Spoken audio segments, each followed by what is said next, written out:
Now I'm going live on YouTube. It says I'm live. Hello, my YouTube audience. As you come in here, I'm streaming live both on YouTube and Instagram. Welcome. It says I have one viewer. I think that's me. I'm the one viewer. Okay, so I think I'm going to get painting here as people get on just to keep you guys from being bored to death. So this photo, you can see the photo here in the picture. It's of a Dark Zero esport team.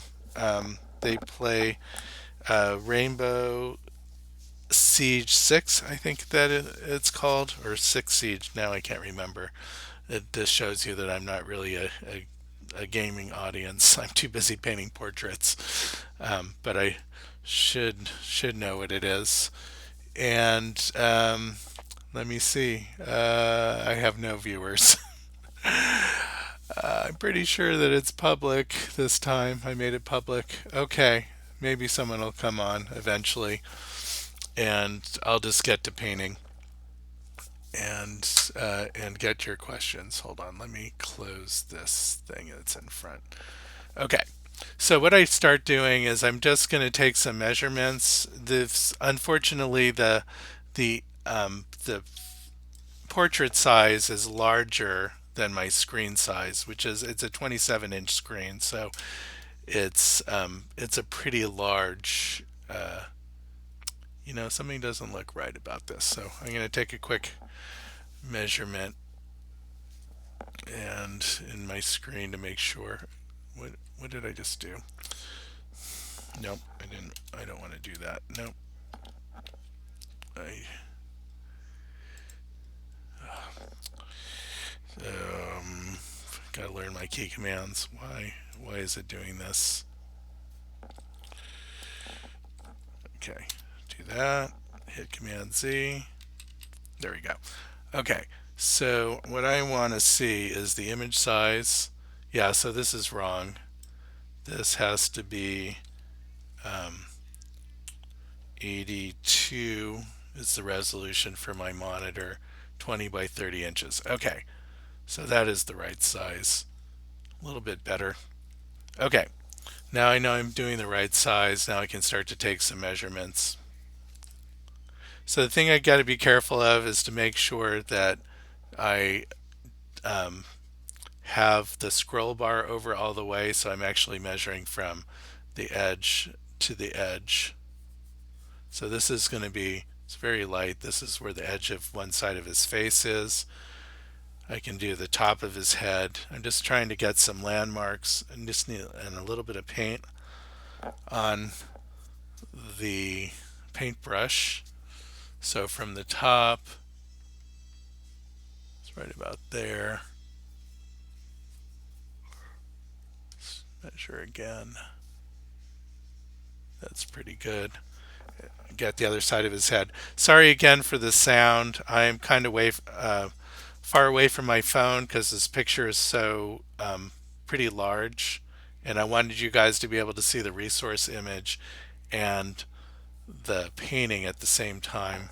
And you can also see my palette, which is good.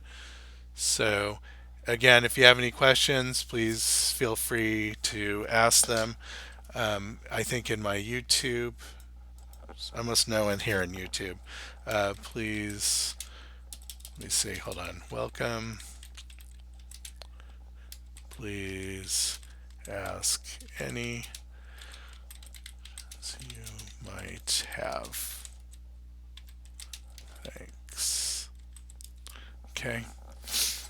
And I'm going to keep on painting. So, and then I want to get the distance to his chin. Yikes. I need something longer to measure. This stick will do. Okay, that's where the bottom of his chin is, about there. So from there I can start to get the sense of his whole head. Something like that. His eye line. That's going to be important to get the sense of foreshortening. It's pretty low in the head. If I put the eyes too high, it won't look like he's looking down.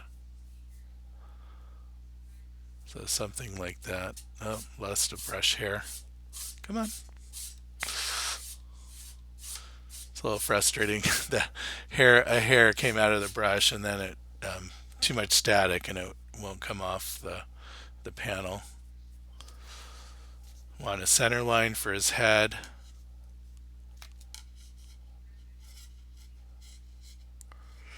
So something like that is the tip of his nose.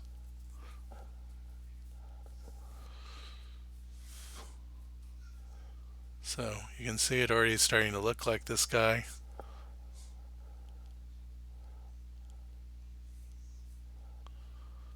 Chin marks.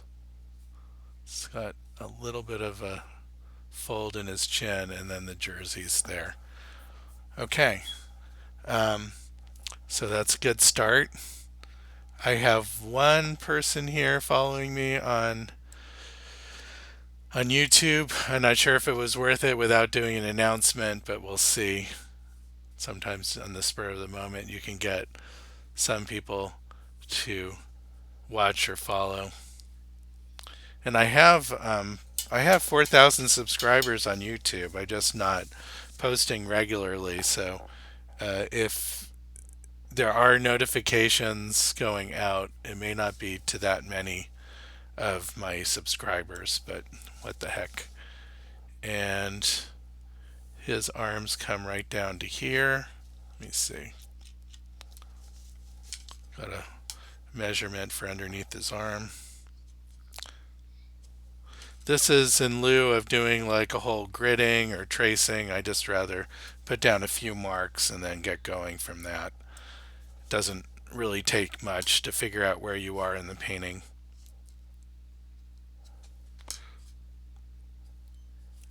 So one elbow's there, comes up like that.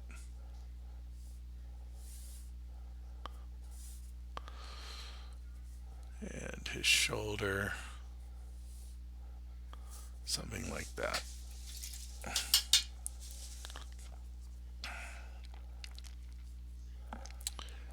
Okay, I think, let's see if, I need to make sure that my sound is actually working on YouTube. That would discourage people from sticking around. So any of there's a couple people watching me on YouTube. If the sound's okay, let me know. If not, I don't know how you'll know that I'm asking you. It's one of those catch-22 sort of things. Looks like I have the sound level.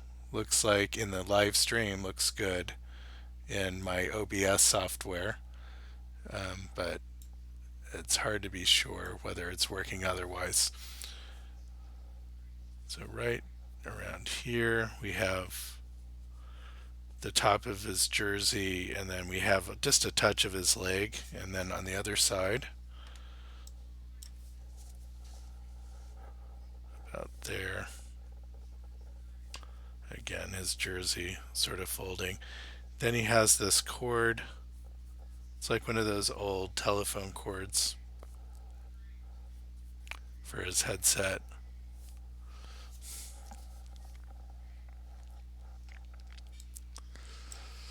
And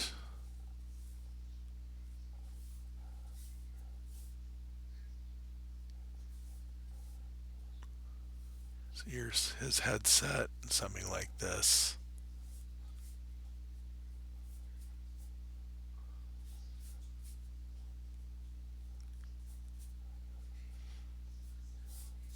Okay, I have enough there. I can start right into the color of his face, and that will give you something a little bit more than me just measuring. Okay, the one side of his face is very pink, so that's going to be, I'm going to go mostly quinacridone red and white to get that color. And I need to keep it dark enough so that it shows off the light side of his head, which is very cool lighting, is is looks light compared to this area. So I think this is going to be dark enough. This looks more like the center stripe here. Looks like the right value for that. I'm going to get a little bit of purple in there. And then there's some blue shadow. Going to go right for the ultramarine blue on that.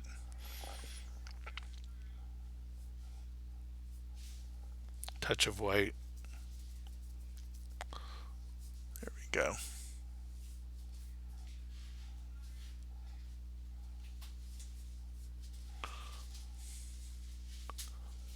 Just add a little bit of my safflower oil to get it to flow a little bit better.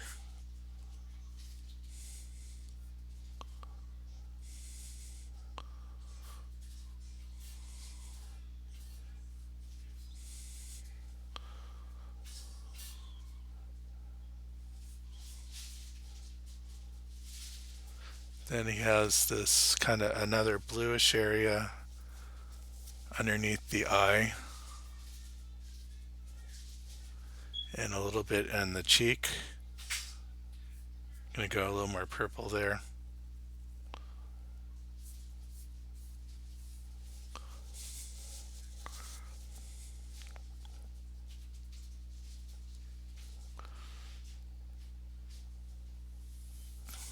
Gonna get a remeasurement for where his mouth is.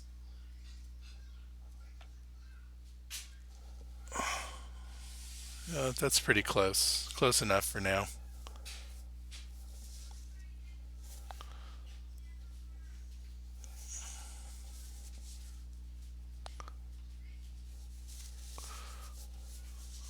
Okay, and now I need a lighter pink for the the rest of the dark side of his face, just because this band here is significantly darker. So I either have to go darker here, which I can do, something like that, and then I have to go a little bit lighter in some of this area.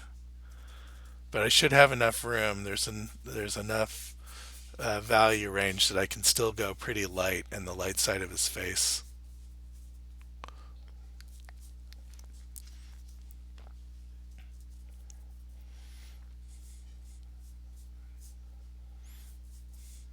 And then there's an area of white up here where it's still catching the light.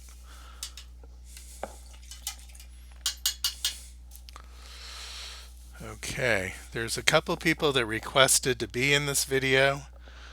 I am not sure that's what they intended to do. If you really want to share the video, send me a comment saying that you do, and I'll let you on. If you have a question, you can then ask me directly and live if you want. I've learned that a lot of people mistake that request button. They just think that that's what they have to hit to to be on live or to be see the conversation, and it's so too many people hit that by mistake. Like I said, it seems like a design flaw that Instagram has.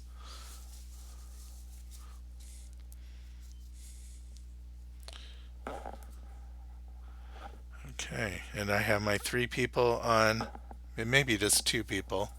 Sue WB says, good sound, good picture. Oh, thank you. So for the YouTube, I don't know if you can see it, but I have a headset on. So the sound quality is really good on YouTube. So if you'd rather watch on YouTube or you want to stay on past the hour, I would head on over there. You can tell me you came from Instagram. I'm kind of curious. And you can ask questions in either place. So I didn't want to leave any audience out tonight, although I didn't figure out how to do TikTok at the same time. But that'll be for next time. I'll figure out how to do YouTube, TikTok, and Instagram all at once. That'll be a bit of a challenge. I think I need to get Bluetooth headset so I can do the sound into my phone and also have the screen up on my monitor. Right now, it needs a lightning cable in there to for me to see it on my computer. It's a little just figuring out this technology as I go. So let's get a little more purple in the side of the nose here. That might not be clean enough. I may have to come back and hit it again. And let's see, the bridge of it. That is not the color I wanted, but I'm going to work with it.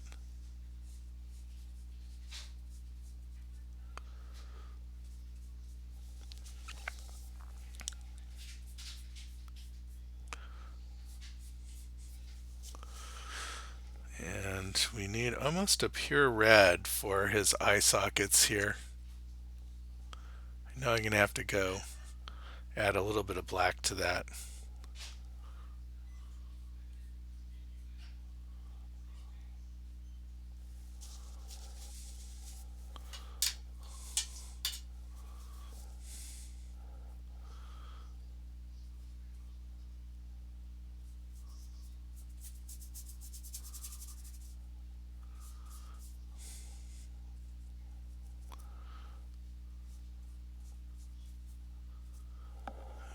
Okay, let me see. Bomb says, love your channel. Thank you.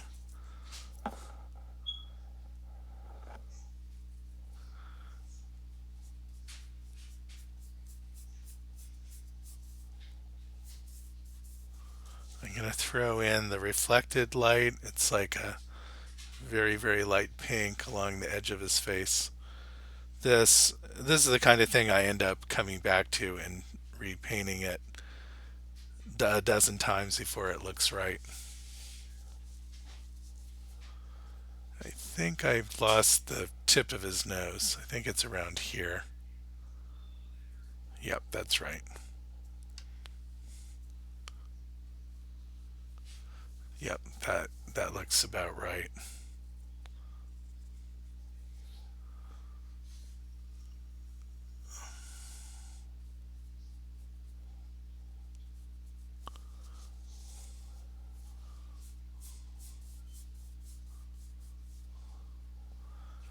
Okay, I'm going to use up a lot of quinacridone red tonight just because of how much of that is in his that I need for his face.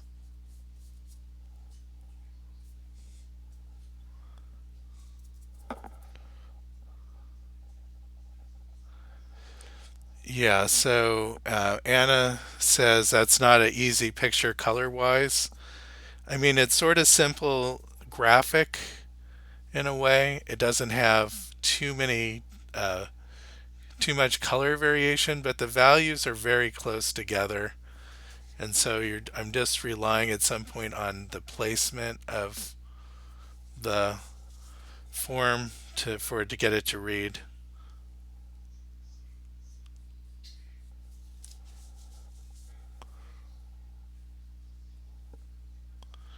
Maybe the one side of the nose a little bit too high, so I'm going to bring it down a little bit.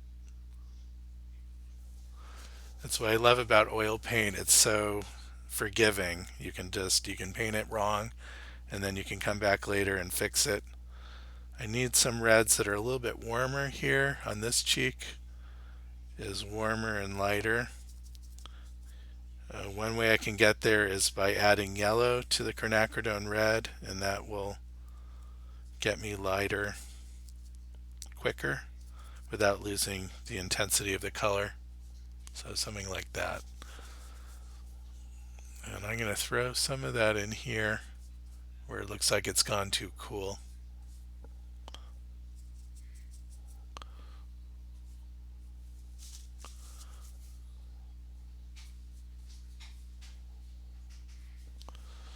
A little bit of purple in there. And a lot of purple right here.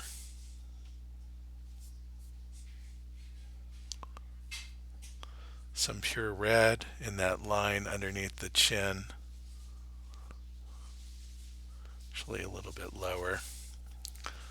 So again, adjusting. It's not that hard to do with the oil paint. How many shades of red do you prepare on your palette? I don't know. I'm just mixing as I'm going. It's not really about a number. It's just I'm looking at one area or the other and trying to adjust to the colors that I see. I'm adding a lot of white, so I have to keep in mind that that cools down the colors quite a bit.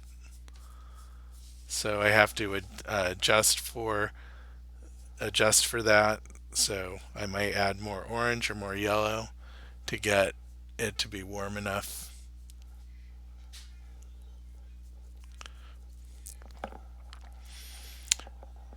Sue WB says, I'm sorry I have to leave to take care of dinner. Love your work. Thank you for sharing your talent so generously.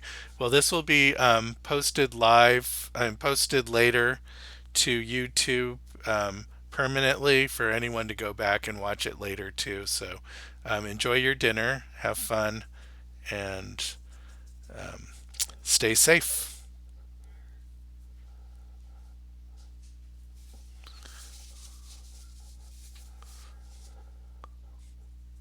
So I'm just comparing the painting to the reference to see where I have to slowly adjust things. Made his eyes just maybe a little bit too far apart.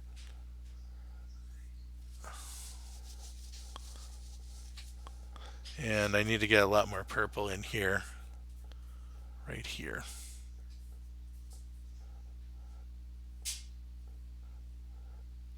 It gets really dark in this one spot, almost pure purple, something like that.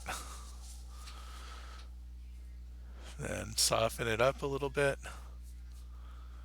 then come in almost with pure white, white and purple.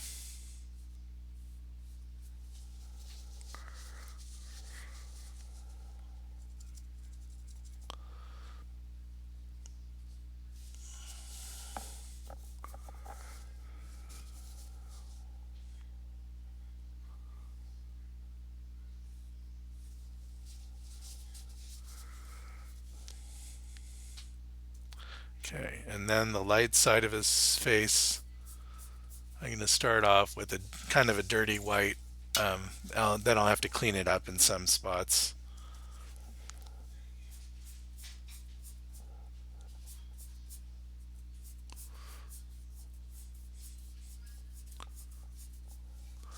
Okay, just sort of um, rubbing the color in a little bit to try to get a softer edge in the transition between the light and dark. So that's I'm sort of blending where, or I can come in with a third transition color if I wanted to do that, but I'm just starting off just sort of blending those colors a little bit. There is a danger of over blending where something will look overworked, but at this stage of the painting it really doesn't matter that much.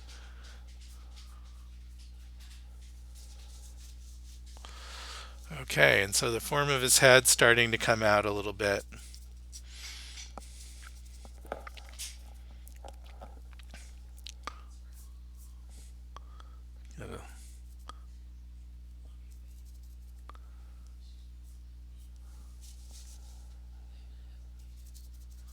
Okay, I just need a touch of purple in that color here. It's a really hard color to hit right here. It's very intense, and it means I just have to go a little bit darker to get the intensity. Oh, yes, I have. I just remembered. I have in my bag of tricks quinacridone magenta. It's this little tube that I bought just to try it out. I don't know if you can see it here. Quinacridone magenta, and I'm showing it for both cameras. Come on, focus. And this will allow me to hit some of those colors. I'm just going to put a little bit right in there. next to my between my alizarin permanent and my quinacridone red, and let's see how that does. I was surprised because I thought it would be as intense or more intense than my quinacridone red, and it actually um, has not been. But that looks pretty good. That's sort of the color that I'm shooting for. So I guess buying buying that little tube might have come in handy. Okay, and I'm skewing his face a little bit. I have to cut in just a little bit here, like that. Get the black over just a little bit for his head set. Then I have there's looks like um, an out of focus crowd behind him. So I'm and it's mostly blue. So I'm going to just start putting in some blue, and then I can um, do that sort of bokeh effect to make it sort of look that camera blur kind of thing where you have soft circly shapes that make it look like stuff that's out of focus, lights that are out of focus in the distance. Um, Let me see. I have some questions here. Bomb says it's like private class now. LOL. Have you tried water soluble oil paints, AJ? How do you think about it? Um, I'm not really that interested. I have it on good authority that it doesn't really do as good a job as oils. It doesn't. I don't have any problem cleaning up my oils. I have a glass palette that I scrape. I have hands that I can wash with soap and water. I have brushes that I just use the solvent to rinse my brushes, and then just wipe it with a paper towel, and that does the job. And that's all the cleaning I have to do. So being able to use water to thin or wash things really doesn't do anything for me. Doesn't excite me at all. So I'm not really sure what the appeal is actually. It sounds nice just to be able to use water to thin and to clean, but it the paints don't do as good a job. The paints start to get a little bit ropey, kind of tough and ropey because of the emulsifiers that are added to it to get it to work. And then you may lose a little bit of intensity of the color too. So overall, I'm just like I said, not so interested. That may be a little bit too purple there, but let's see. Okay, I I'm feeling the gesture of his facial expression. I think that it's pretty it's pretty close to where I want it. I just have to then start to refine some of those shapes. It's got the philtrum of his upper lip, which is that little groove in underneath the nose. I can restate the edge of his nose there. It's just a little bit of a darker shadow and with a little bit of light on the side there. And then I need a purple, that magenta stripe that's coming right down the middle, something like that. And then it goes off into his eyebrow. So I'm already starting to get some volume in his face, which is good. That's something that I usually have to work on quite a bit to get there. Usually I'm just doing sort of shape to shape stuff. So that means that the drawing must be pretty close to where it needs to be to to get that sense of volume.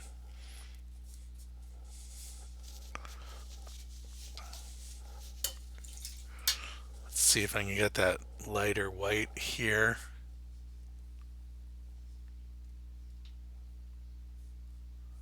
I'm gonna have to refine that a little bit. And then I need more white on my palette to start to get this blue shadows up here. It's pretty strong blues.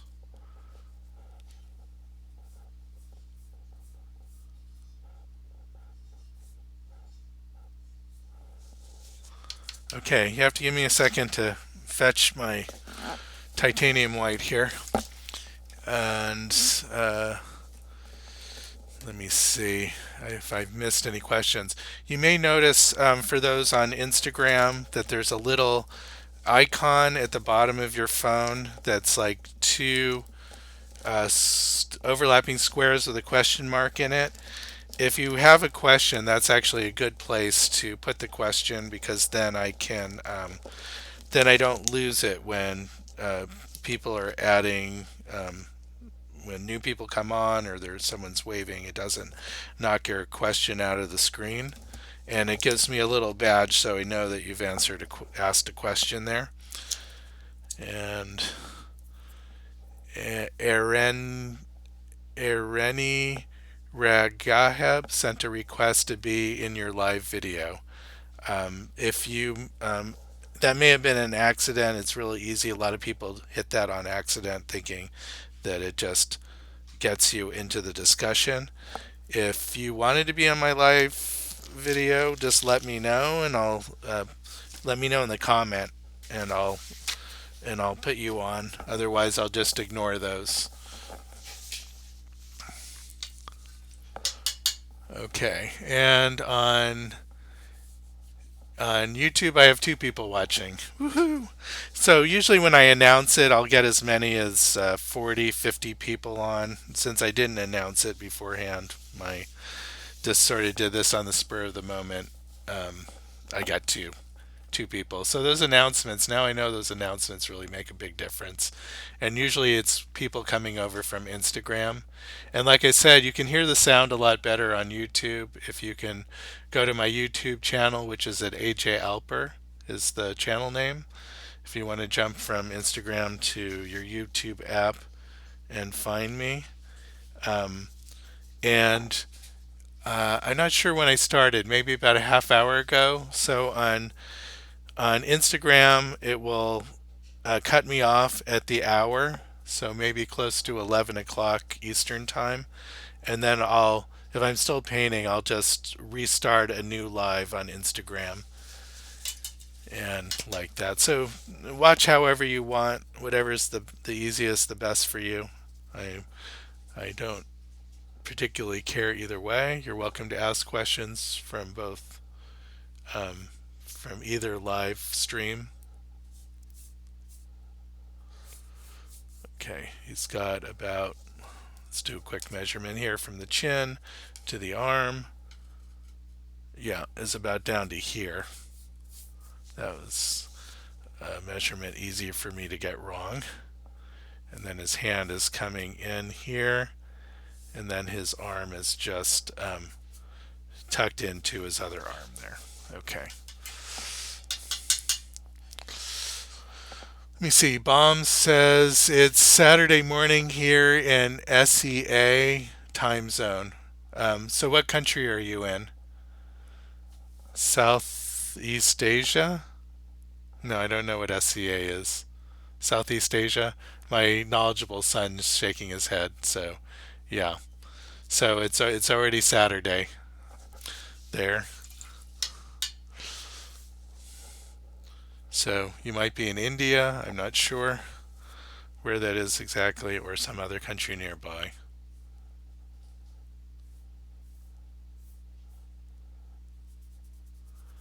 Or maybe Southeast Asia, maybe like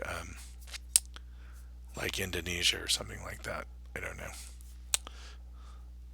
Malaysia, I don't know. Could I think India would be just South Asia. Okay. Oh, Bangkok. Okay, so you're in Thailand. Great.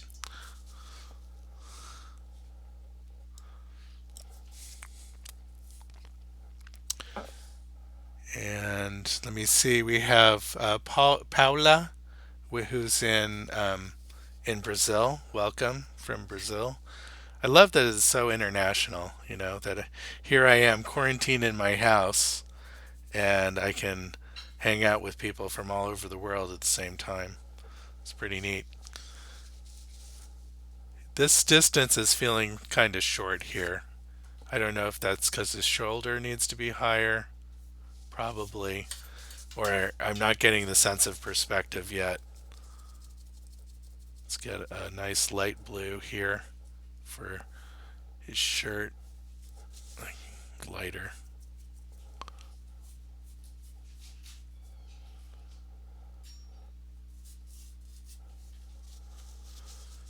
Okay, and I forgot there's this white that's here. And I got some blue or purple going on in the background, cut out in the head, his headgear.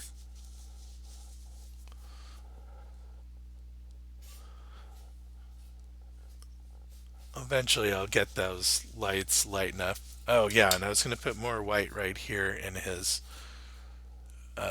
forehead, the top of his forehead.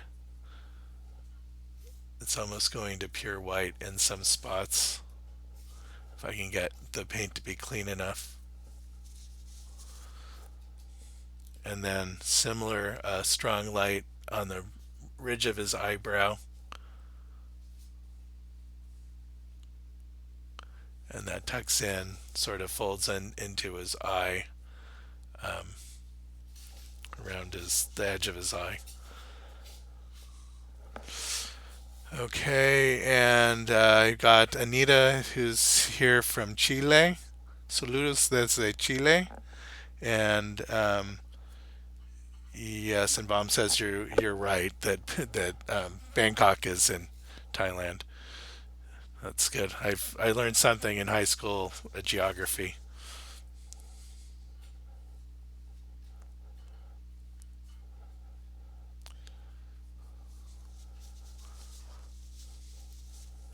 So there's lots of little forms here in the center of his face, and I didn't paint them very cleanly. Once I start to simplify those and adjust them, then the forms will start to come together much better.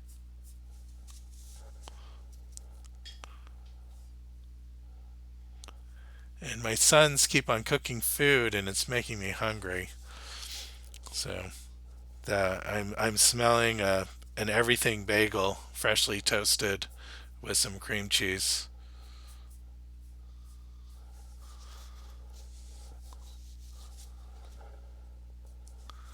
And then we got a little bit of reflected light coming from the underside of the forehead mass there, and then it gets darker and more orange along the side.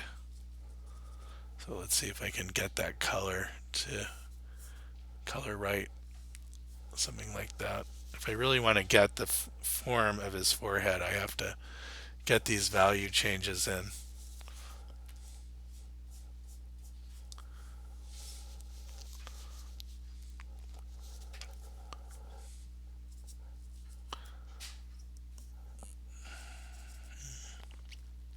Sorry for the heavy breathing. It's kind of a workout here. And let me see if there are any other comments. Oh, there's a couple questions here on Instagram. Hold on. So let me see. Alina says, "Is this a commission or are you doing this piece for fun?" So yes, this is a commission. It's for an esports team called Dark Zero and I'm doing a series of 5 portraits of their team members. And then Luis Mejias says, "What mediums are you using?" So I have two. I'm using, um, hold on, I'm using safflower oil. This is a Gamblin product. And hold on, let me drop the questions here. Hold on. How do I do this? There we go. So, yeah, so this is safflower oil. It's not, it's similar to the cooking oil, but it's more refined for painting, so that it actually does dry clear and hard. And then I also have Gamsol. This is odorless paint thinner, odorless mineral spirit rather, and it's similar to turpentine, but it doesn't have quite the toxicity or the smell. So you don't need ventilation to work with it. I remember in art school, we'd have something called the turpentine cloud. There was a line of classrooms that would all have oil painting classes in them, and with their doors open. And then when you look down the hallway, you would see the turpentine vapor that made it hard to see all the way down the hallway. So it was a little bit like a fog. So you knew that wasn't too healthy. To hopefully now those art schools require the kids to use odorless mineral spirits so that it's not quite so toxic at those schools. Let me see. That fold into his armpit is about here, guessing. Yep. And then his hand. Yep, somewhere around there. If I kind of do the triangulation, the logo is going to be right about there. And then there's the other insignia here, just about.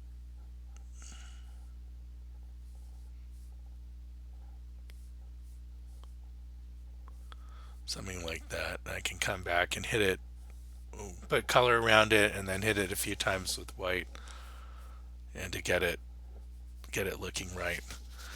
Okay.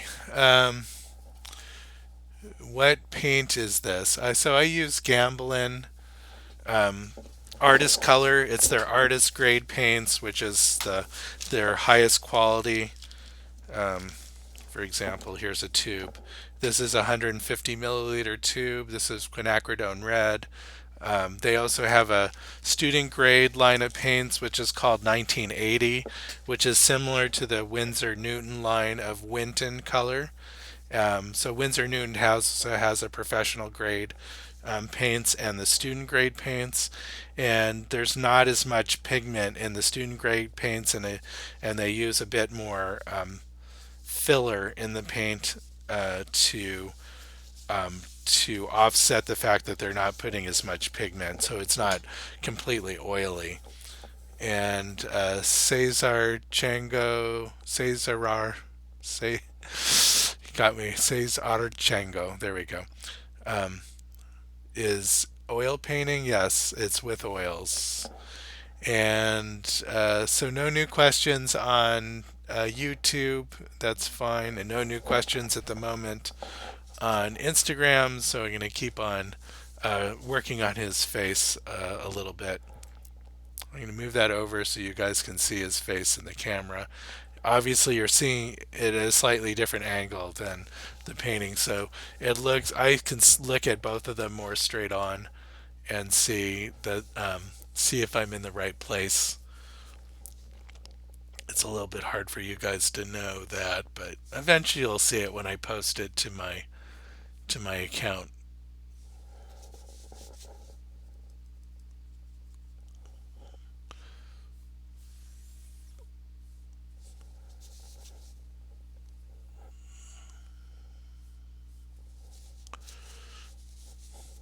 And I'm going to get a little bit better separation in the mouth with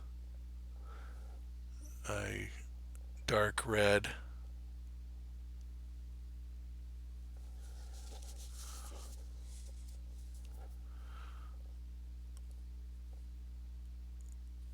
Just sort of refining these shapes a little bit.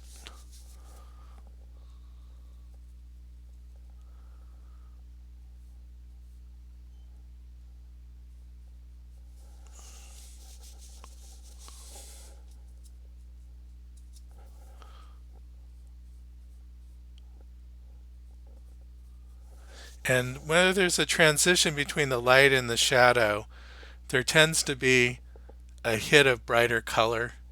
Something about the change from light and dark.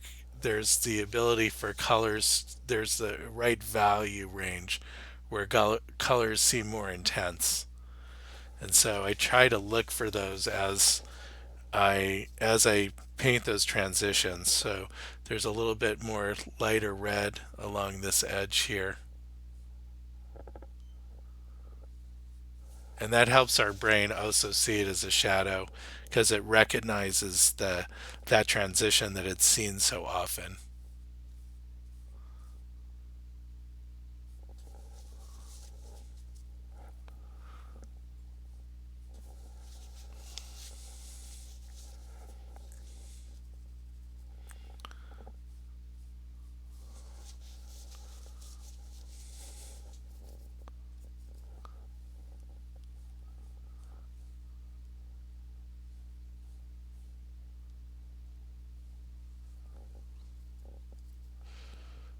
Okay, I'm getting too quiet here, so you guys need to start asking me some questions. How long does it take you to finish a portrait? So these are large scale, these are half portraits. Those tend to take me 20 to 30 hours. Smaller portraits I can do be somewhere between 3 and 5 hours, something like that, depending on whether it's a commission or not. The commissions tend to take me a little bit longer. If I'm just doing a painting for myself, then I can usually finish it within 5 hours. I've had some little paintings that I've ended up spending so much more time on just getting the underlying drawing and the forms right that I would go back over it dozens of times until it looked right. And usually those are commissions, and the clients tend to appreciate that I've taken the time to get the likeness and the gesture right.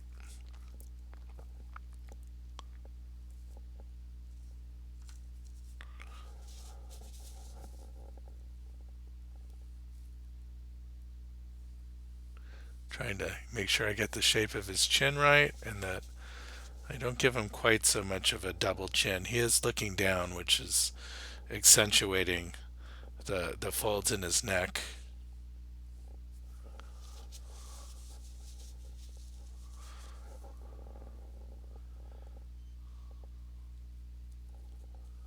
So I got really dark blue purple underneath here.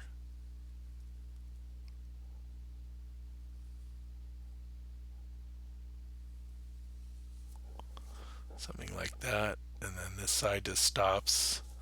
So a hit of his white undershirt here, and then the blue in the collar, and then that just goes off into a lighter blue.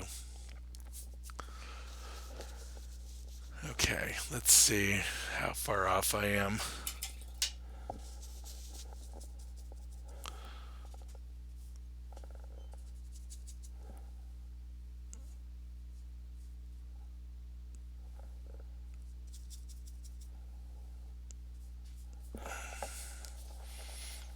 Okay, there's Luca here who looks like he's asking me a question in, I don't even know what language that is. Greek, Hindi? I don't know. Uh, Let me see. Art says yes? Question mark. Um, Luca, still don't know what language that is. Probably Greek, some Cyrillic. Yep, Greek. Thank you, Stellas. And okay. Oh, there's a new question on Instagram. Let me see. Says, so Louise said, "What kind of brushes do you use?" And so let me put that back. I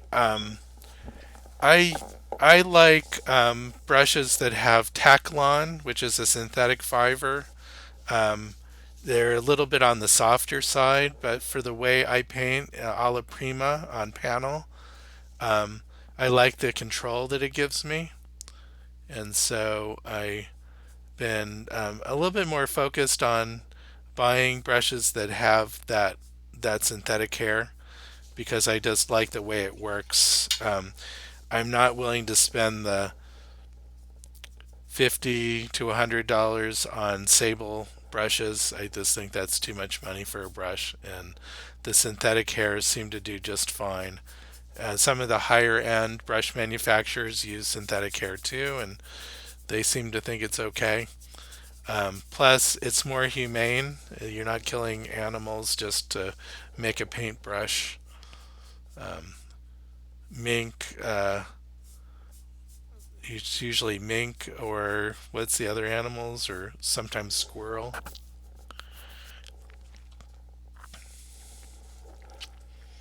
Or and then there's bristle brushes, which is pig hair, and I'm not sure they're killing the pig for the brushes. I think they raising the pigs for other things, and the paintbrushes are just a byproduct.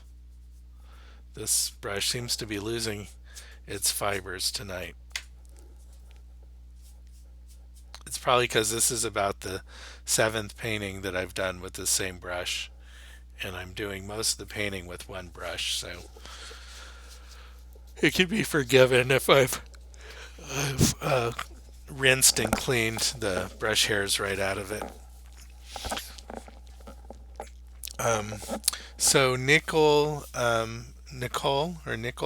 says, how did you start selling your work?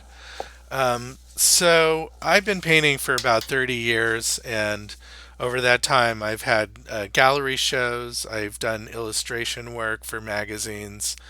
I've I've tried to sell work online. I've tried to sell work on, and had done a lot of landscape painting, thinking that that's more accessible to people, landscape and still lives.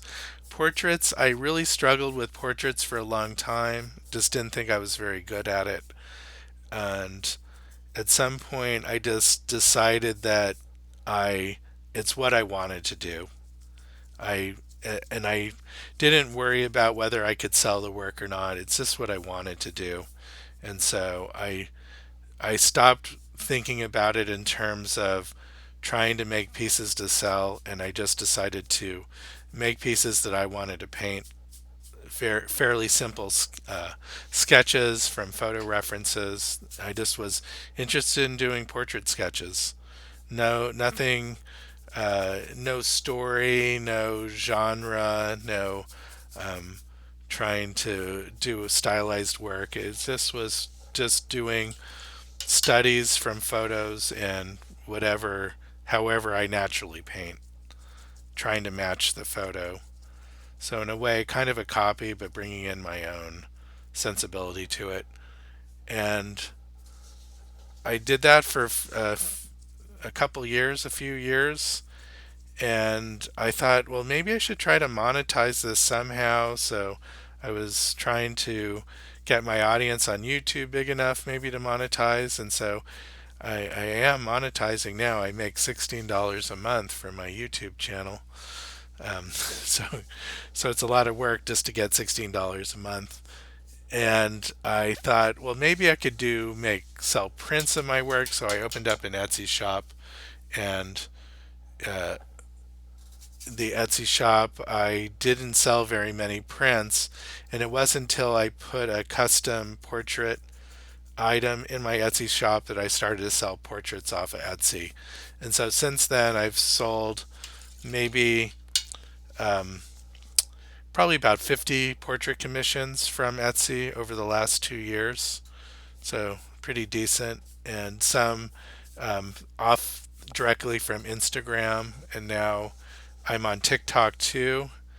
I'm on TikTok, and I'm getting lots of inquiries about portraiture there. So I have a feeling I'm going to start selling portraits off of TikTok also.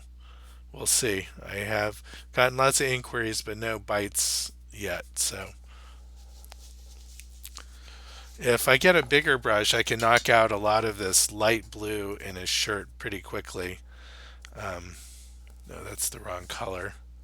Oh, maybe I'll go with that. It is a little bit purpley looking. I'm just gonna scrub it in a bit, or thin it out so I can just get it a lot of coverage pretty quickly.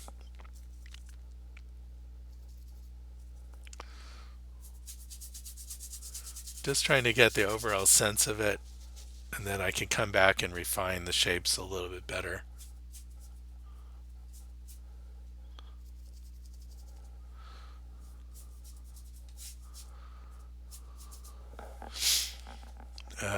think I may have missed a question or two, but we appreciate all the content that you were putting out. Uh-oh, there was my live ended.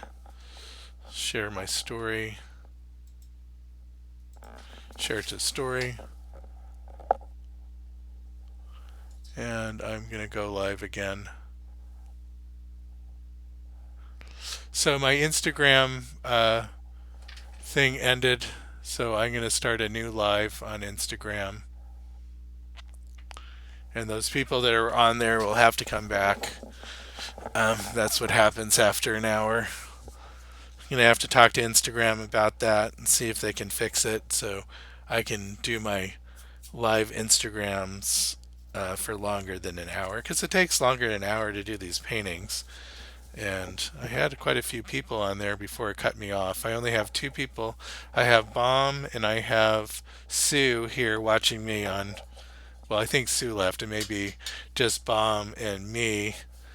It's probably counting me as on the YouTube channel also. So us two people, and then now I'm back up to 22 people on Instagram. Welcome back. Sorry, the live stream cut off after an hour, so I said close to 11 o'clock it was going to do that. And so while in the interim, I finished the painting. Just kidding. Uh, no, I didn't finish the painting. So I'm putting in some phthalo blue here because it's a little bit greener in color and has a high intensity, so phthalo's the right color for that spot. I'm going back and forth between phthalo and ultramarine blue, where I see it's a little bit cooler. So this is ultramarine blue around the hand and above the arm.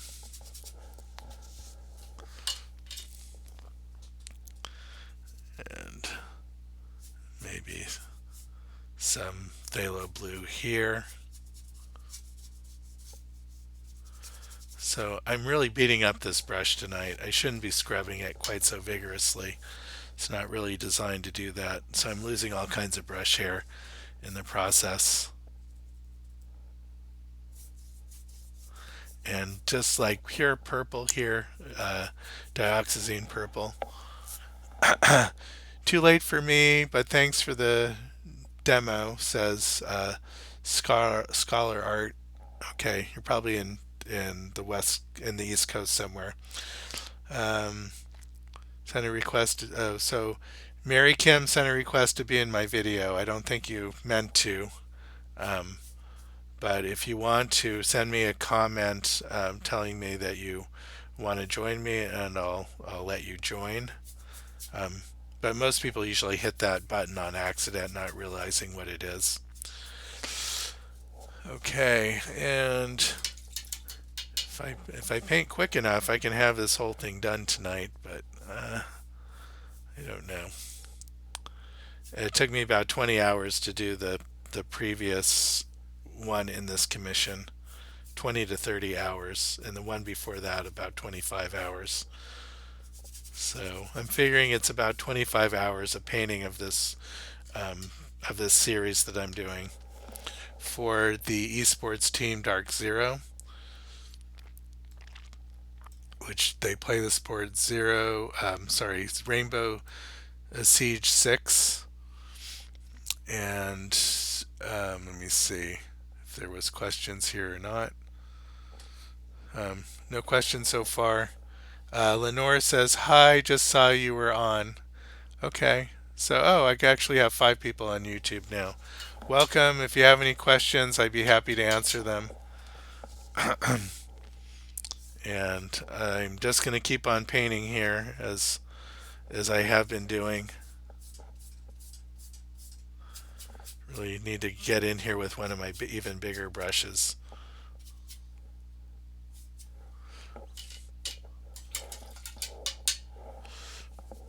Let's put a little bit of detail into his headset here.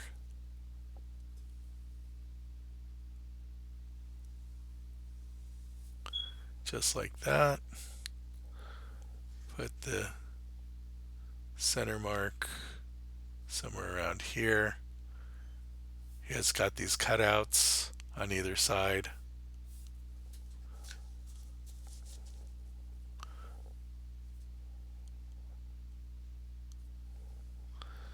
And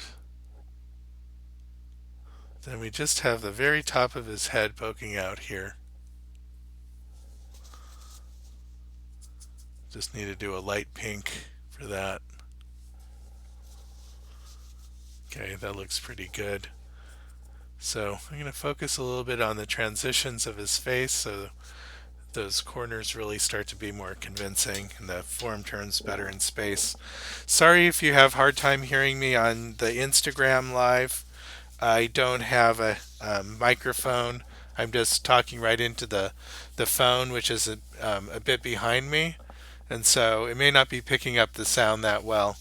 So again, sorry about that. On the YouTube, the sound is much better. If you want to watch me there, you can hear, and the sound quality is brilliant there. So what I'm missing is I need a Bluetooth microphone or Bluetooth earpiece that has a microphone so that that goes right into the camera or the phone, so I would have better sound. I can't plug my. I have lightning earbuds, which I can't use at the same time as the phone charging, and um,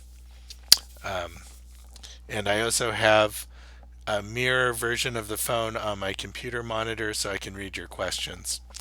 Gadoff says, "Can you save this live video, please?" Yes, I when I can, when it allows me to, I save them when I'm all done so that you can go to my stories later and watch the whole thing again in its entirety. And then I use a tool to download that um, to my computer so I don't lose it after the 24-hour period. But it only downloads audio and video separately, and then you have to piece them back together, and sometimes there's parts missing, so it doesn't really give you the whole thing. So it's a little bit of a pain there. I wish Zuck would get his act together and give us a better user experience. Yes, blame it all on Mark Zuckerberg. Okay, I'm going through quite a bit of blue tonight.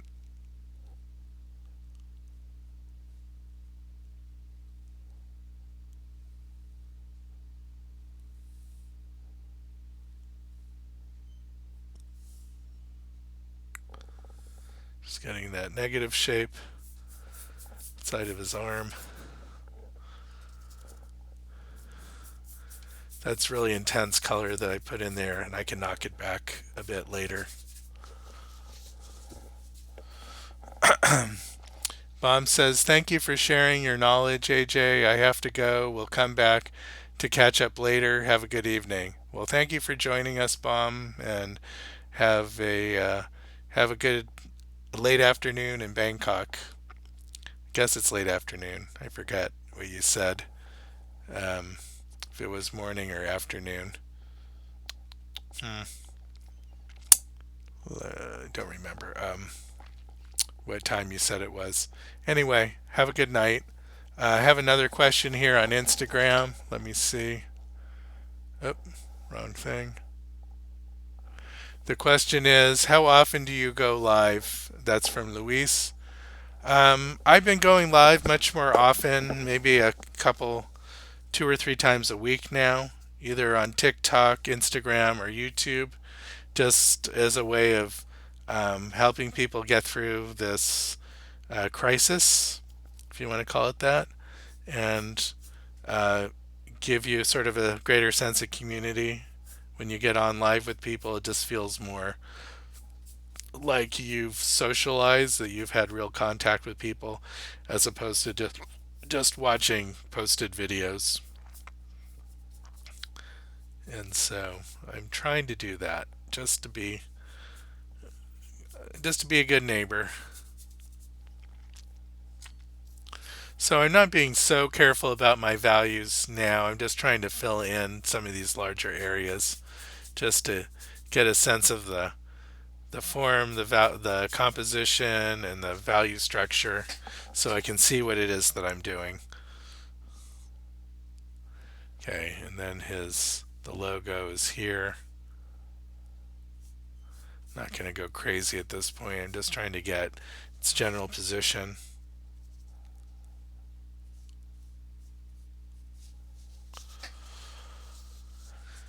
And ear, his headset cord comes down through here, right through the logo with that funny cord. Okay. This is starting to come together slowly. Um, Let me see. Canvas and Kind says, working on a series of tiny portraits myself. What is your tried and true method for getting a perfect likeness? I can only just say practice is the tried and true method. I don't trace. I don't grid. Uh, I don't do a high detailed sketch first. I just go right in with the paint. I measure off a few landmarks, and then that gives me the right position on the panel, and then I just start painting. Okay. And let me see. Are you using oil or acrylic? These are oil paints. That's a question for Mary Kim. And I only work in oils. I'm not a big fan of acrylics. I used them in school. I hated them.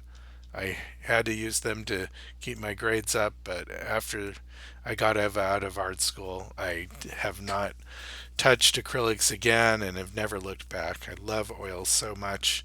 I don't see any point in not using oils.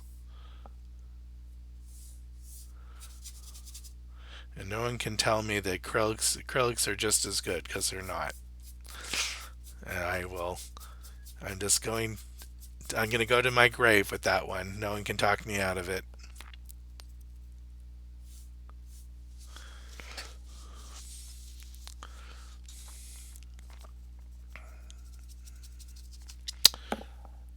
Okay, and Bomb said, thank you for sharing knowledge. I have to go. Okay, I already read that one.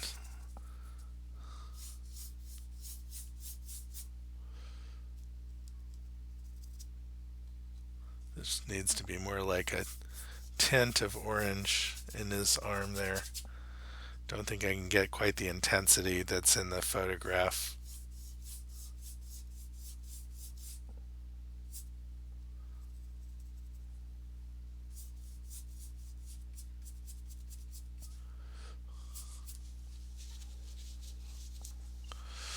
And let me see if I can get this color in the sleeve.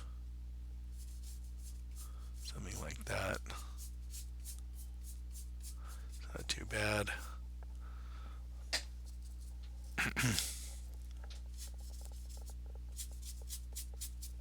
Giving this brush a workout tonight. It's not too happy about it. I've lost a dozen brush hairs already coming out of this thing.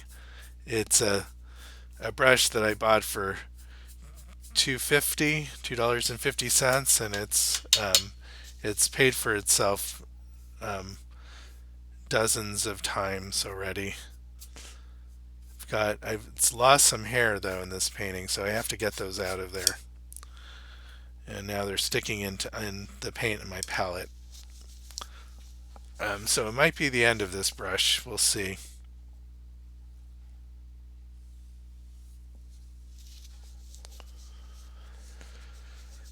And let me see.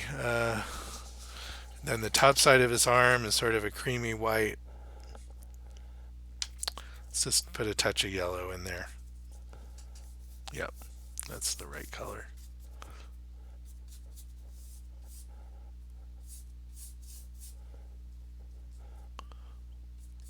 Oh, picked up a little purple there that I didn't want, so I'm going to have to clean that up a bit. I wanted sort of more of a rose color coming in. Yeah, that's a little bit better. Let's see if I can get the contour of his arm looking a little better. something like that. And of course, his sleeve has to come up higher. Wrong color.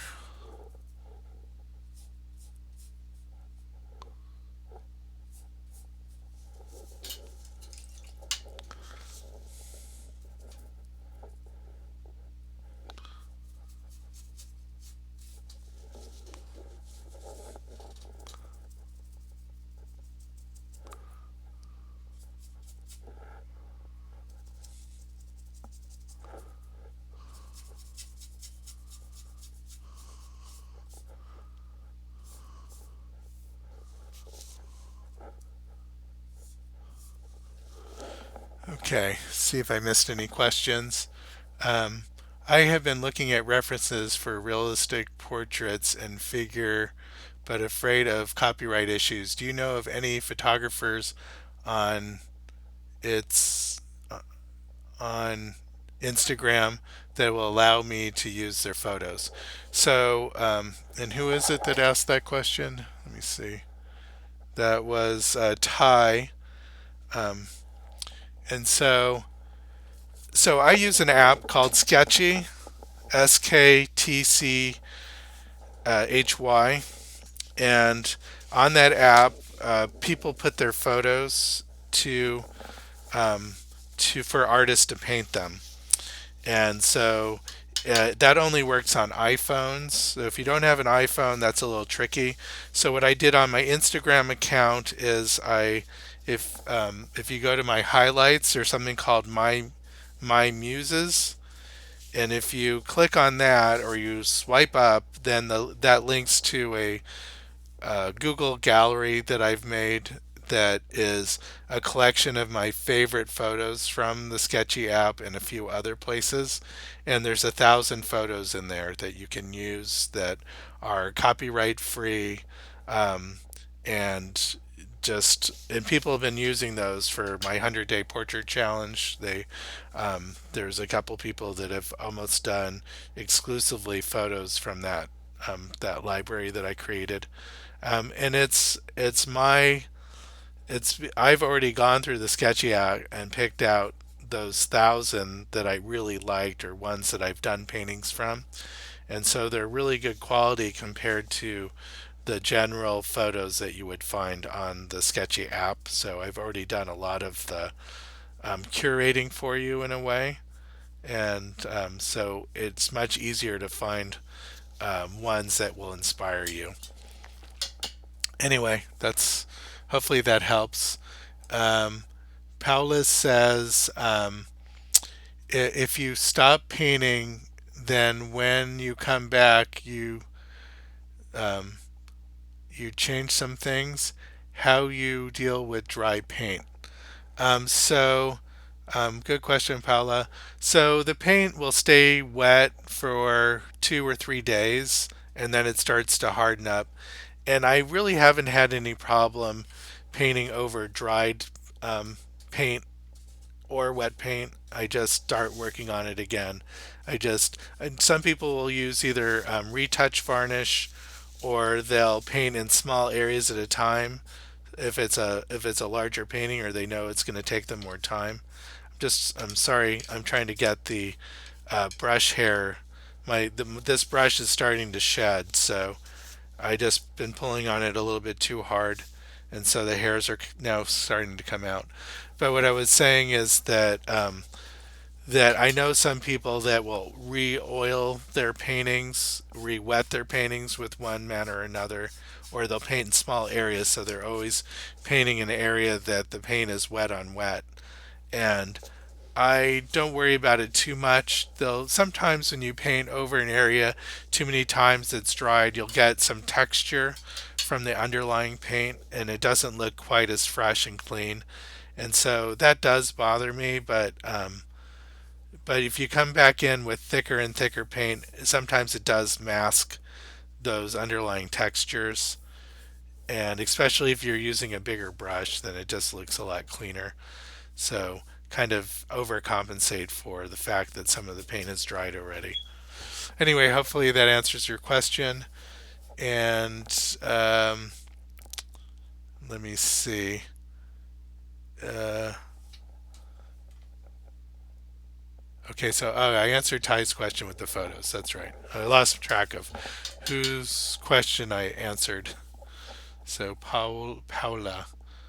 Um, okay, what's that question?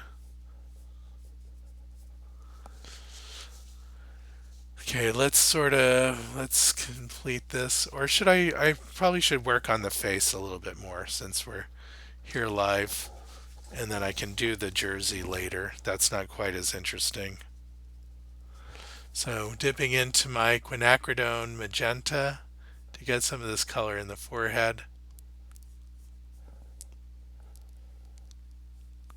It's not quite as it's not popping quite as much as I would like, but that's a really hard color to hit. It's really intense on the monitor. So of course that's an electronic medium. You can't really get to the same intensities with a additive color system with opaque colors, analog colors. I don't even know what to describe them. My vocabulary is greatly diminished these days.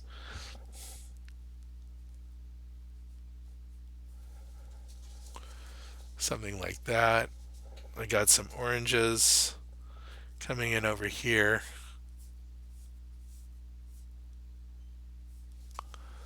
Yeah, that's looking about right.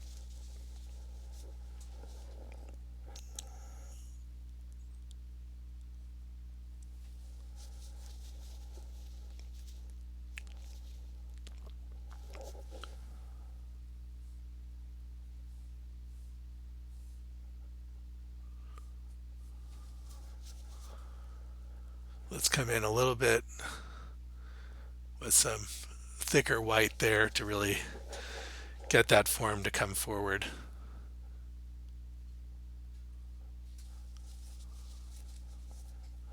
There's just a touch of the shadow color coming in here. If I get that in right, then you'll start to see those forms come out. Just a little bit of blending, not too much.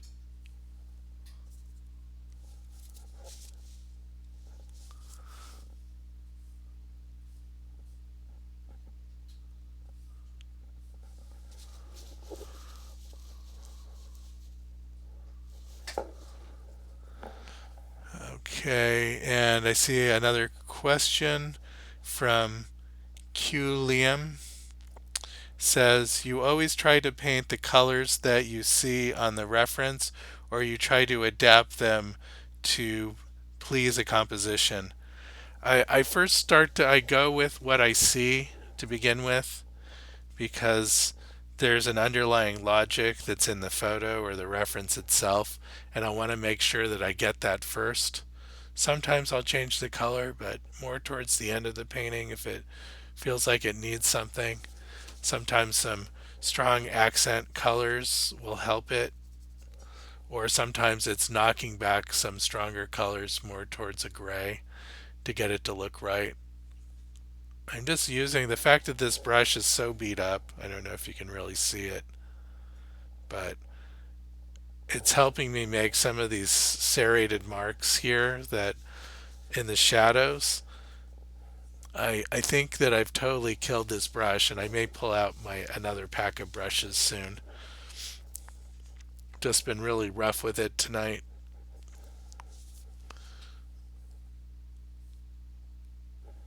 And I'm trying to get something close to a pure um, ultramarine blue here in the shadow, that one spot. And as soon as I go dark enough, this will form will start to pop out a little bit more. Starting to get a little bit more roundness to the face.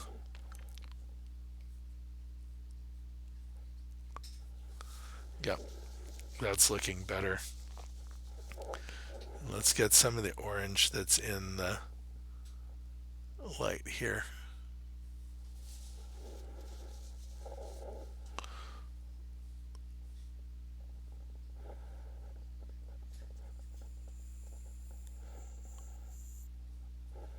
have to go lighter and pinker in that one spot.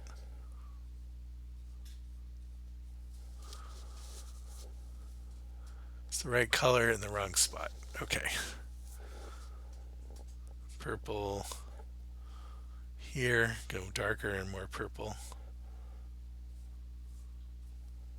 A lot of people are afraid to go dark enough in the flesh tones, but you need to go almost towards black sometimes in the shadows of a face to get the areas that are light to look like they're being lit.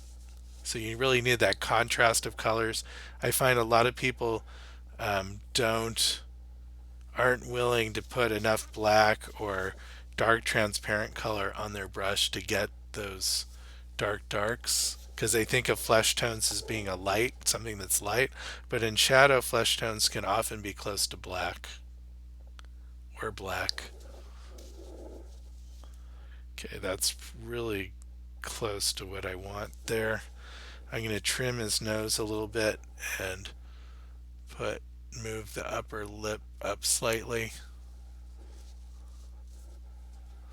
And then he has this shape, this bone on his nose gets quite narrow in one spot, so I want to make sure that I get the sense of that with a little bit of light on the bridge of the nose. And then this light on the other side of his nose is a bit bluer than what I have it.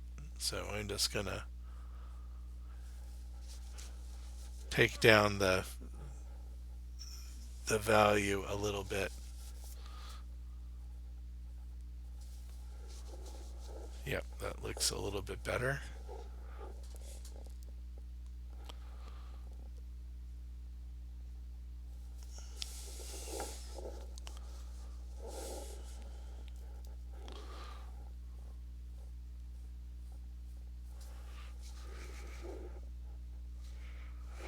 And I can see I'm not quite dark enough in that dark area of the face. So I have to pull all these back a little bit darker and more intense.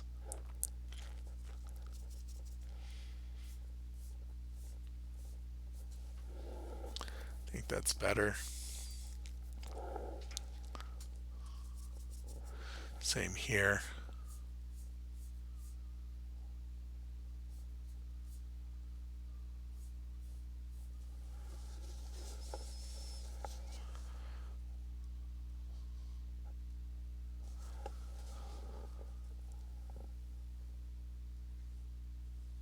Straighten out his smile a little bit.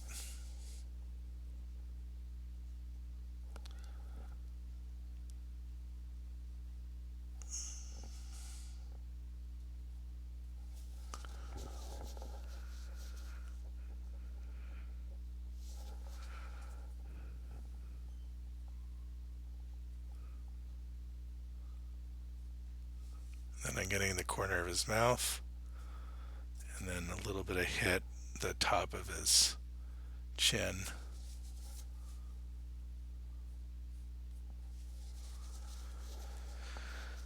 Okay, so his face is starting to take form. Let me see. You always try to paint the colors that you see. I answered that question. Someone said Vin Diesel, maybe. I don't know. Um, I think I missed a question here. I need to know about Van Dyck technique. Van Dyke technique? I don't know about Van Dyke technique. And I think I've answered all of those questions there. Okay, so now there's 4 people here on YouTube with me, and there's 11. I just lost one. There was 12 a second ago, 12 on Instagram. I can go until midnight here, um, which is about another half hour before this thing will shut off in Instagram, and I think I will end it at that time on YouTube also. And again, if you want to hear me better, I would head over to my YouTube channel. If you're hearing me just fine on Instagram, then stay where you are. I really don't care. I just want you to have the best experience that you can. and get your questions answered and hear what I'm saying if you want to. If you're just here to watch, sort of zone out while you're doing other things, um, you're that's fine with me too. I I don't have a vein bone in my body, so I don't care. Just happy that you're here with me.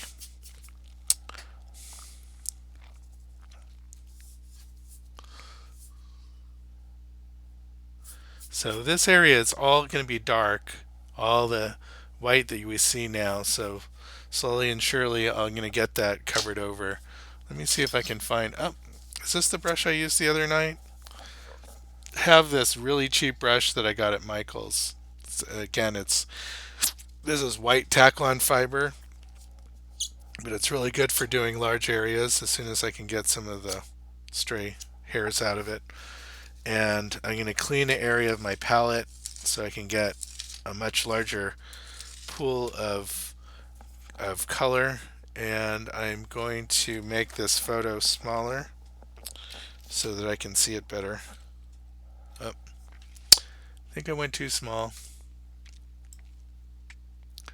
So now I should see the whole thing here. Let's go 60%, I guess. There we go. So now I can see the whole photo. So I am going to start to get a lot more of this covered. Go kind of a cool pool of bluish purples color, maybe a touch of white in there, and a lot of oil. So I can just start getting it knocked back a bit. Let's get a little bit more of the phthalo blue. And I'm going to come back in later and refine all this.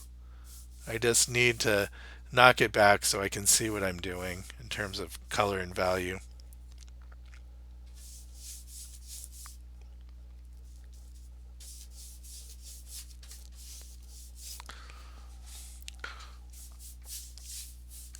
And who knows, I kind of like the texture that's giving, so maybe I'll leave some of that.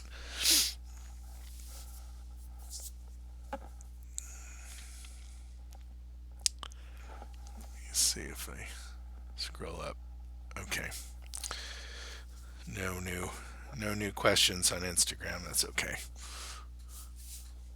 I think I've ran out of the phthalo blue, and I kind of need that in there.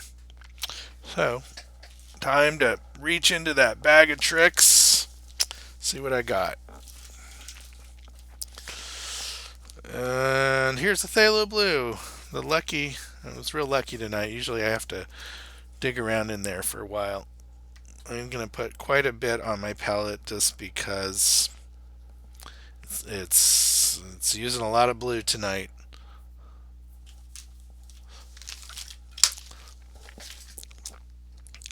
So this is sort of the broom approach to painting. You get the largest brush you can get your hands on, and just start brushing away.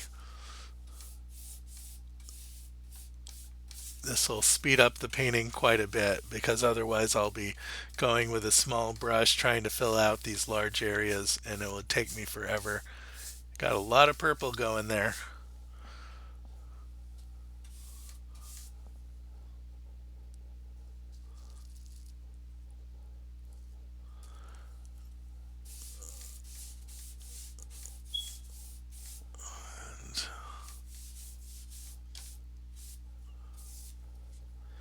And even back here.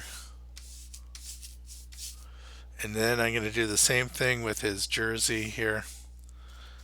I'm going to get just a little bit of black in here to get this really to look like it's in shadow. I don't really see too much color in that area in the. Oh, I'm really starting to feel like Bob Ross all of a sudden with his big house painting brushes that he uses to paint. So just coming in here with a color, making happy little clouds. Yep, there we go. Um, Fantastic.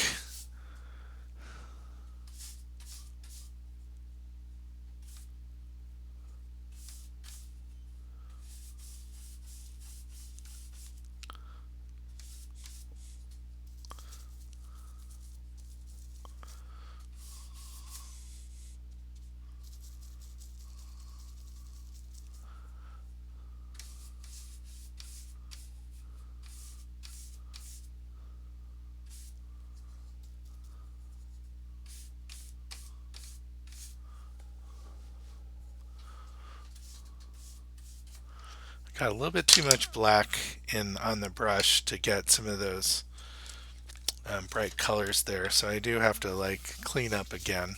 I shouldn't have, maybe shouldn't have gone for the black on that brush, but made a bit of a mess here. So just clean that up. This is, I have a glass palette and I have a glass scraper here, and it makes it all really easy to clean areas of the palette.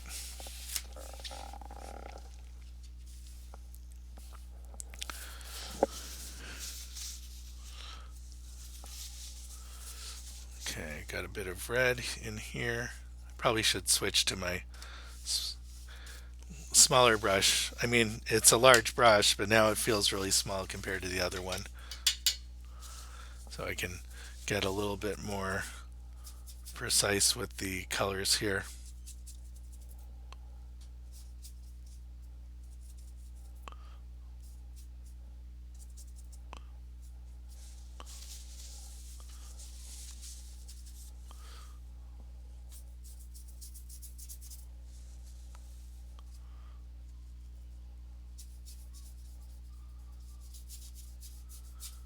So now that there's a little bit of paint down, it is a little bit easier then to get coverage going.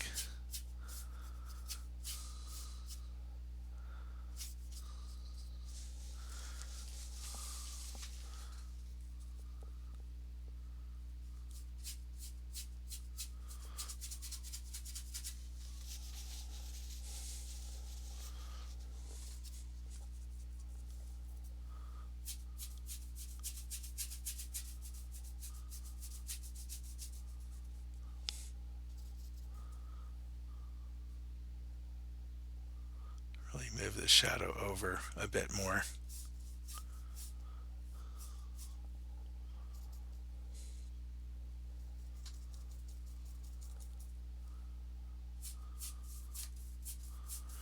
And I'm moving the logo over a little bit. I'm just painting over where I had had it before. So it's really about here.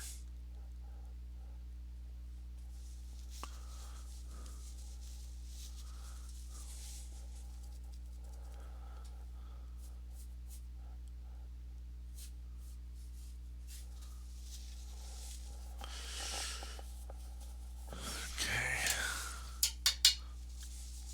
Exciting, isn't it? Just this whole thing coming together.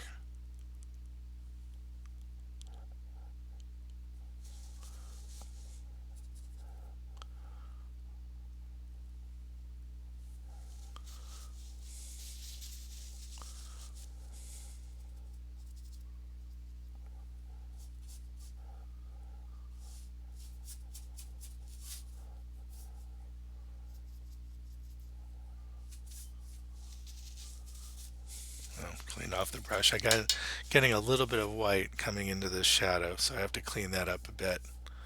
And more brush hair. Come on, get off of there.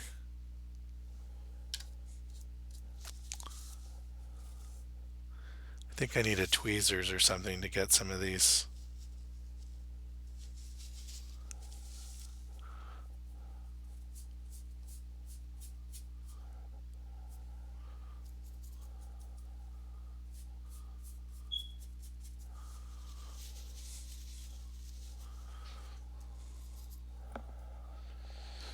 Um, Mary Kim says, I've got to go now, but I hope you have a nice night. Well, thank you for sticking around and hanging out. Have a good night.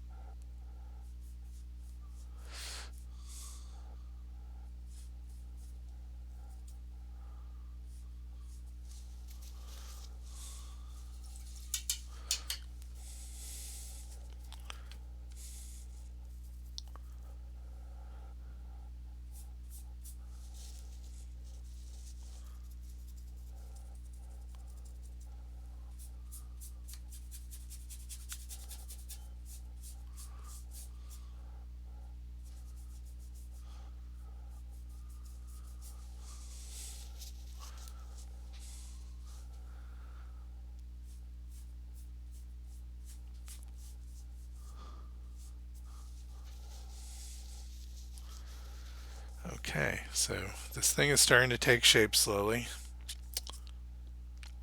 or maybe quickly. I don't know. It's been a couple hours.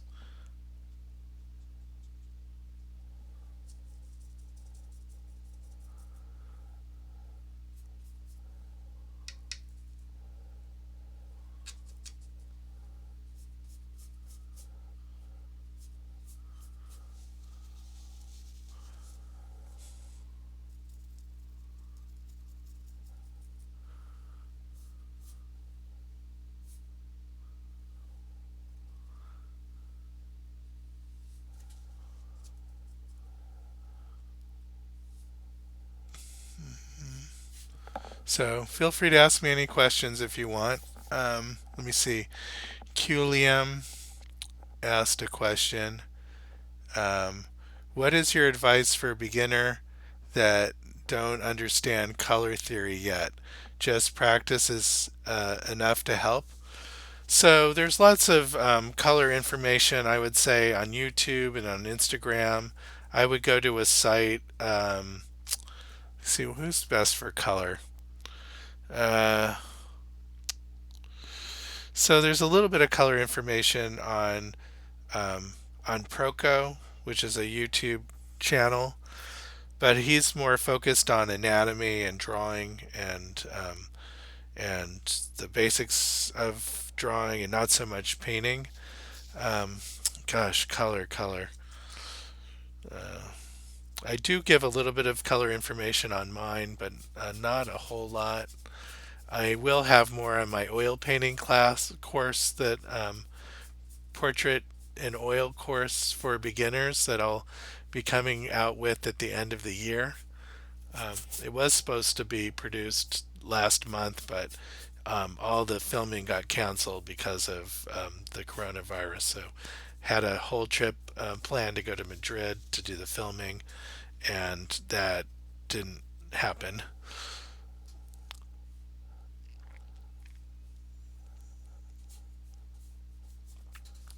Let me see. But I didn't really answer your question. So for color theory, I would say I would do master copies as a way of learning color theory. You can start off with a Zorn palette or a limited palette. I would say a palette that has black, white, blue, yellow, and red in it. And from those, you can mix uh, a fair range of colors and then just do master copies. I would say Joaquin Sorolla is a good one to do copies from for his color. Um, Trying to think of who else. John Singer Sargent I love, but his color palette's rather muted. So depending on how you want your paintings to look, I would look at some contemporary painters like Dan Gerhardt's for his color, and trying to think of who else comes to mind. Um, there's an artist that I'm a big fan of that's actually on Instagram now, um, Harvey Brown. Sorry, Harley Brown, and he's a good one for color also to do. Look look at his work.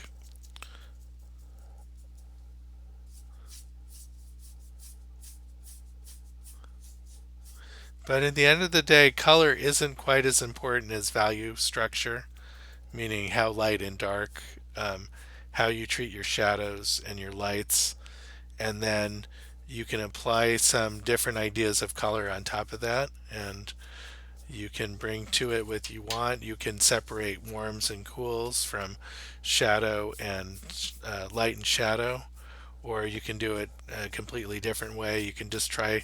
What I do is I just match the colors that I see in the reference, and I have a pretty good sense of how to color mix to get those colors.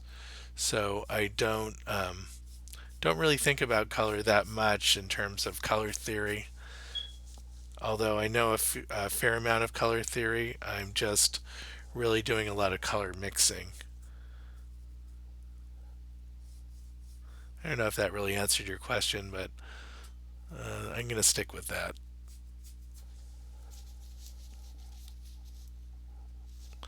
Okay, so it's good having these bigger brushes because it's allowing me to think more generally and not get too caught up in little areas too early.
Let me see. Lasby says we studied in art school um, Johann Itten color theory. Okay, not familiar with him, but um, Lasby says thanks for sharing your process. And okay, I think I already read that one. And I think that's all the questions for now. So I'm just going to keep on painting.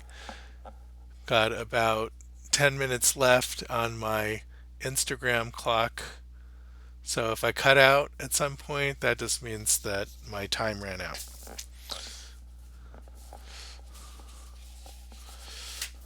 Let me see.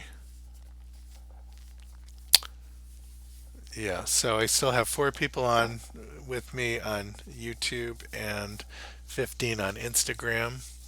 Thank you for hanging out with me.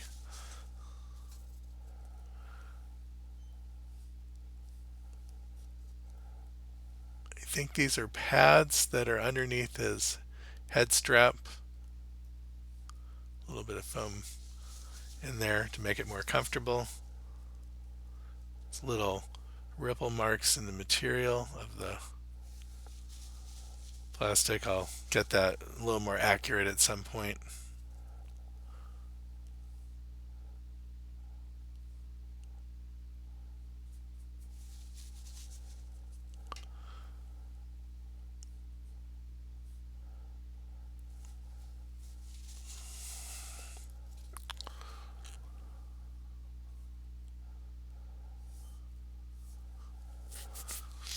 Yep, like that.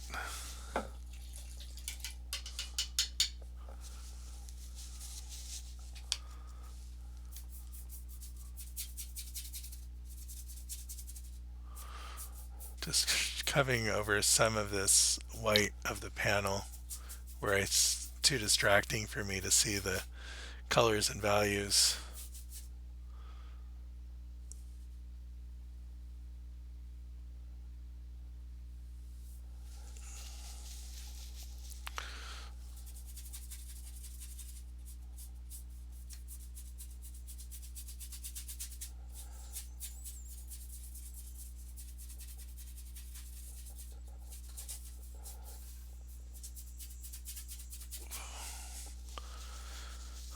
Okay, I think you're starting to see the painting now, right? Um,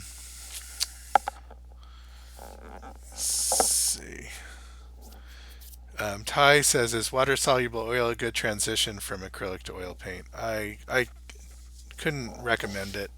I think you should just throw out the acrylics and just go right into oils. I think a lot of people think that oils are harder than acrylics, and I think that in my mind, acrylics are harder than oils, and I can see where people struggle with oils getting muddy and having a hard time controlling it. And I think that just takes a little bit of practice and a little bit of knowledge. That's why I'm one of the topics in my oil painting course that I'm working on. And but it's a good rule of thumb is that you want to start off with thinner paint and then you want to go thicker over time, and that allows you to have a lot more control. And it's just a better, um, makes for a better quality painting. healthier painting in a sense that it won't crack and then it dries properly. Need to get this color that's in the arm here, sort of like this orangey light shadow that's coming across here with a little bit of white um, striping through it. Yeah, that looks a little bit better. And let's get some of this deeper red that's happening here.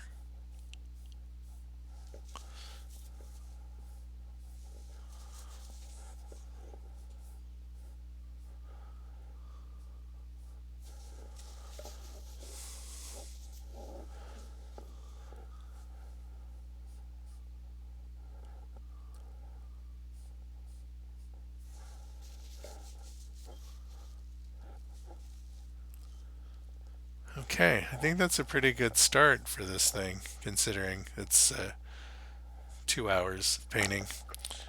Um, if I'm ever in doubt of my oil paint getting murky, I use my finger to blend. Well, maybe that's from Mr. Off the Wall. Um, I don't know how I can't say. I guess if that's your own personal approach and it works for you, then do it. I tend to try to get color on the paintbrush each time I put it down if I want to clean up the colors, and I paint as close as I can to the color that I want to see and then keep on hitting it until I get that color. Sort of work myself out of the muddiness. Trying to move the sleeve over a little. Something more like that.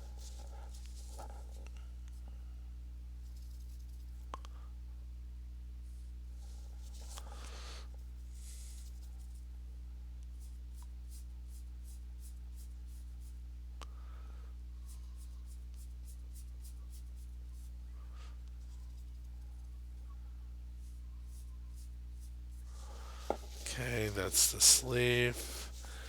And his arm comes up much faster or comes down lower, one or the other.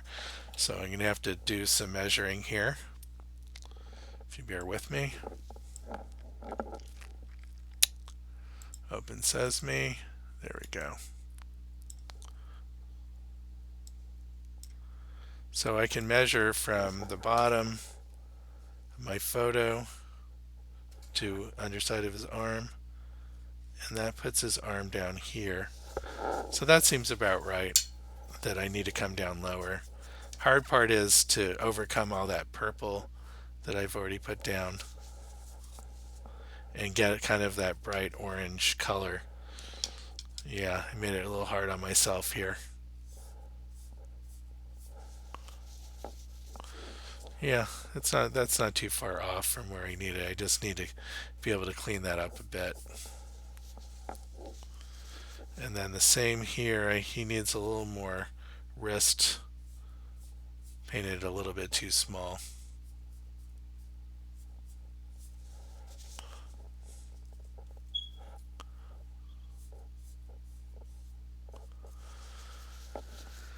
Okay, that looks better. All right, so I have to say that okay, so Mr. Off the Wall asks is a couple questions. I don't know anything about oil paint. Do you have any recommendations? Though this is Ty asking the question. Ty Kijam. Do you have any recommendations for what to purchase for the first timer? I would say get you could start off with student grade paints. I would get larger tubes because they're more economical, but I would get like a ivory black, titanium white, um, phthalo blue, or an ultramarine blue, some kind of basic red like a cadmium red hue, which will be a synthetic color, and cadmium yellow hue, which would be a good range of colors to start off with. You just need 5 paints, and that would be a good starter set. And would allow you to mix most of the colors, maybe not with the same intensity, but most of the colors that I'm using in this painting.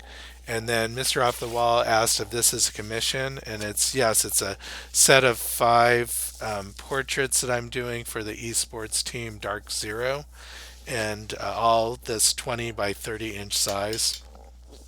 I have essentially 2 months to complete and have them dry and to mail the finished portraits to them.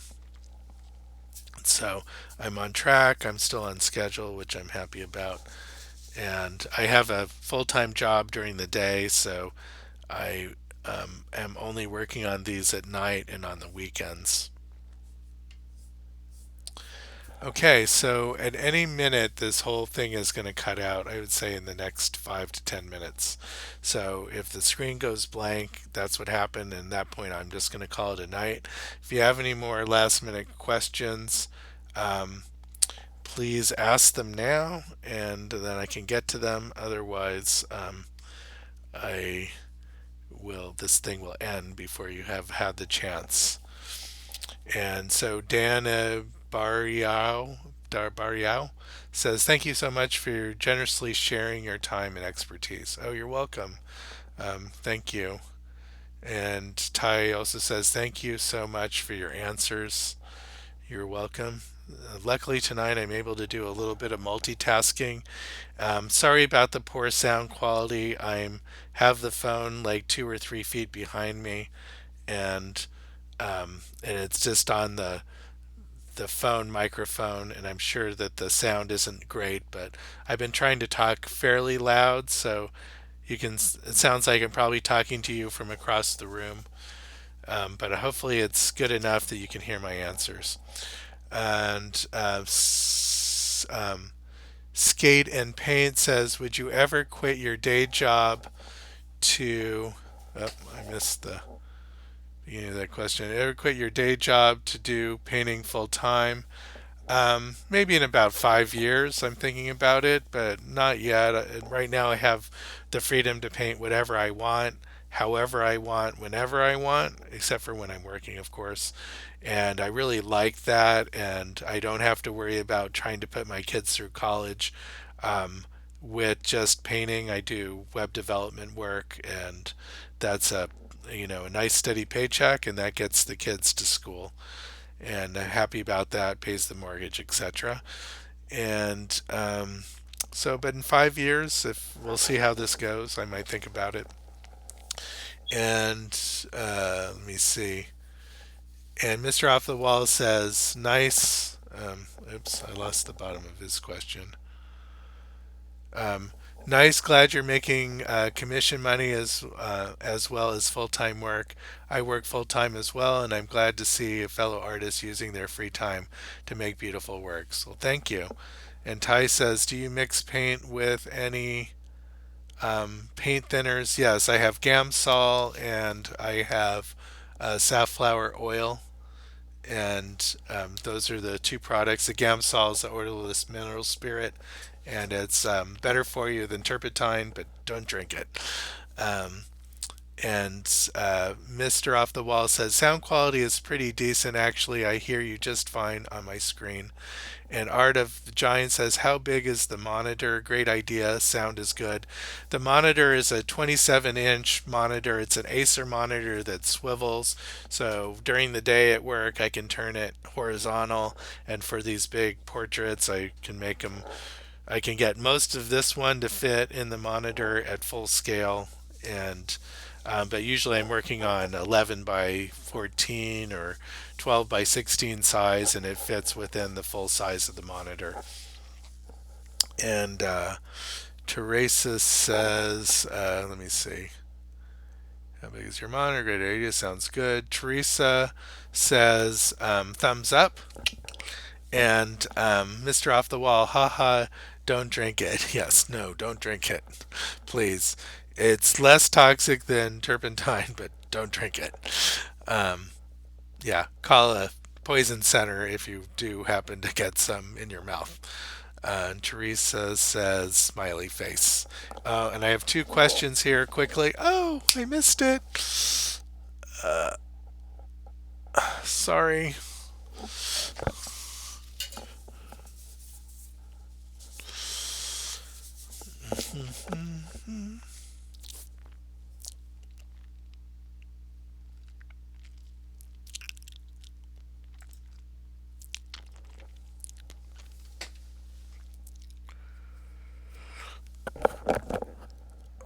Oh, sorry. I'm still live here on YouTube. Sorry about that.